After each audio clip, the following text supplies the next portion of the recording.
بیمار ہے اس کے لیے یا رحمان ہو یا رحیم ہو پڑھو، یا یاسین کا ورد کرو، یاسین سنگل یاسین کا ورد بھی کافی ہوتا ہے، جب پڑھو گے تو اللہ تعالیٰ شفا بخشے گا۔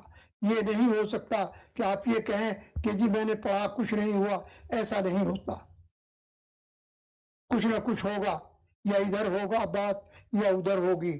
یہ ہمیشہ وظیفے میں یہ ہے جو اللہ تعالیٰ کو منظور ہوتا ہے، اس کی مشیت میں ہوتا ہے، وہی کچھ ہو جاتا ہے۔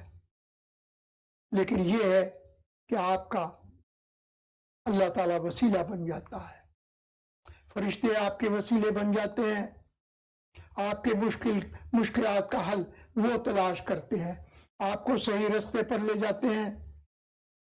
ادھر ادھر آپ بھٹکتے ہو، کبھی ادھر جاتے ہو تلاش میں نوکری کی، کبھی ادھر جاتے ہو، لیکن اگر آپ نے وظیفہ کیا تو بھٹکنے کی ضرورت نہیں رہتی۔